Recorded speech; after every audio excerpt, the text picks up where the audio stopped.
Hey guys, so as I said in my first video, since I started this YouTube channel, I've had a bunch of ideas of topics I want to talk about, but it is much harder to organize the videos to keep them cohesive and concise and meaningful all at the same time. So I haven't really quite come up with a posting schedule yet because I just want to give myself a little time to feel it out, and I don't want to put out anything I'm not proud of. So bear with me, I'll definitely keep you posted, but I just don't have a certain posting schedule, a certain day a week. I'll be posting every week yet. Like I said, I just want to feel it out. But with that being said, today I'm going to talk about growing and developing confidence and how to do that.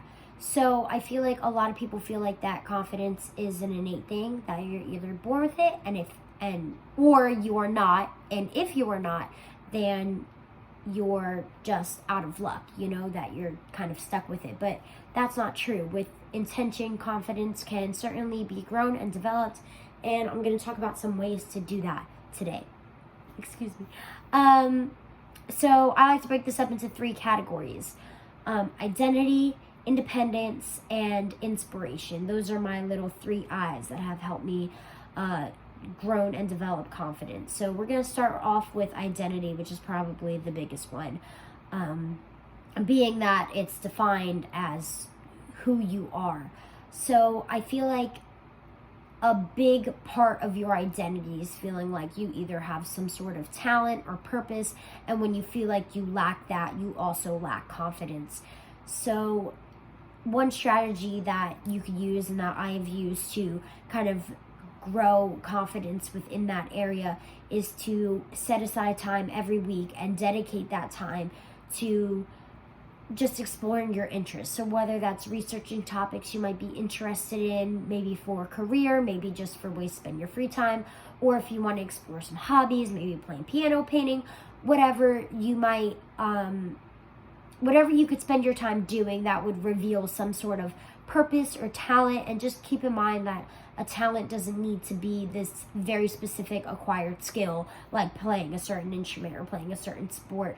I always had that in my head too, that, if I don't have a certain talent of doing a very specific skill, then I just was not giving a God-given talent. It could be some sort of trait, like being patient, being nurturing, being especially good with working with certain populations like children or the elderly, or maybe any sort of very specialized population or specialized niche that you like working in. Like certain personable skills like that can also be God-given talents. So definitely don't restrain yourself or keep too narrow of a scope and then get disappointed that you don't feel like you have a talent or a purpose, because talents and purposes comes in all different forms. So keep that in mind when using that strategy. Another thing you could use to further your identity and your confidence is kind of how you physically look. So a lot of people are attach their confidence to how they physically look. So some ways you can take advantage of that is a lot of the things on our external are relatively easy to alter. So some ways you could do that: working out, eating healthy, developing a skincare routine, and developing your own kind of style, which is like a big sense to your identity. So those things could just help you maybe feel more full and complete and confident in your identity. One last thing that goes under the umbrella of an identity as well as under the umbrella of inspiration, which I'm going to talk about in a little bit, is the strategy that I have used and I've really liked. So the point is, so you write down, you list all the positive traits that you currently possess, and then you separately list traits that you wish you embodied more or that you don't feel like you currently possess. And then you write down ways that you could embody those traits. So, for example, if you want to be more thoughtful, maybe setting aside time to hang out with a friend that you don't usually hang out with once a week, or something along those lines. So the goal is that you write down these actions that would embody these traits, and then you kind of document. You write every day or every week what you were doing to work towards these traits, and you could actually physically see your documentation that you are working towards and you are embodying these traits. Thus, these traits are now a part of your identity because you're changing your behaviors to match these traits. So it definitely is a way of holding yourself accountable, and one way for ensuring change, if that's something you want and that's something that will make you more confident in your identity. So that is another way that I like, and it's good because you're acknowledging what you currently have, you're acknowledging it, you're appreciating it, you're saying, hey, I have a really good starting point. The bones are good, I'm a good person, but these are just some ways I want to improve, and everybody could be better, everybody could do better. So it's good to push yourself and push your limits in those ways.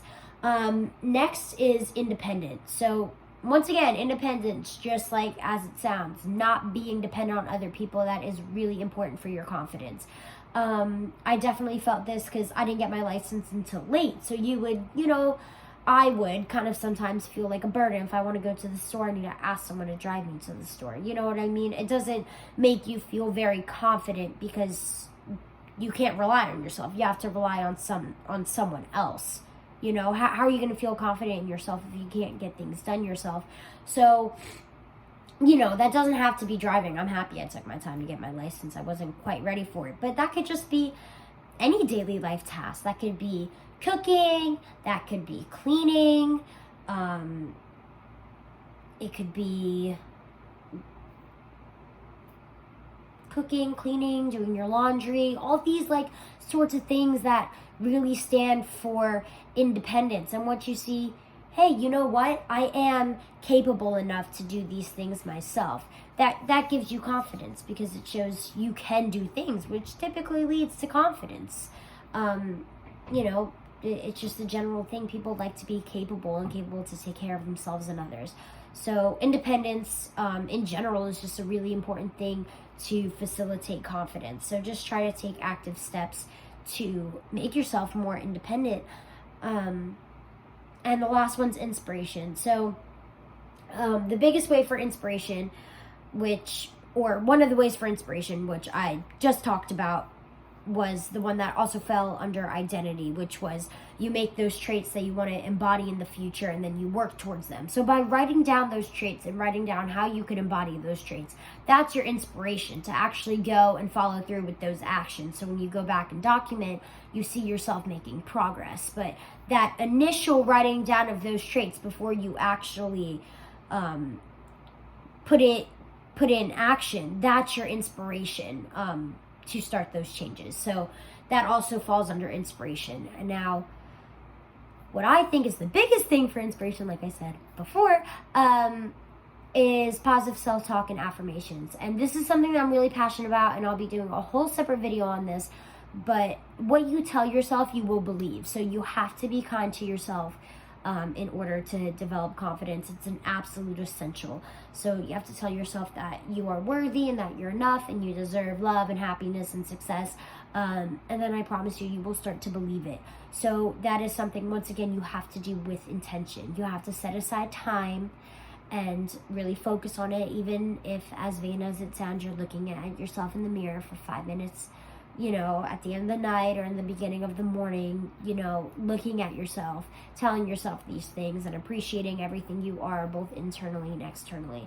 So yeah, those are just a few ways that I have grown and developed confidence, and hopefully you could get some use out of that. I also want to hear your feedback on if you like the organization of my videos, how I kind of break things down, or if you feel like that could be improved, or other things that could be improved, because I know I need improvement. But yeah, thank you for watching, and I will certainly be back with another video soon.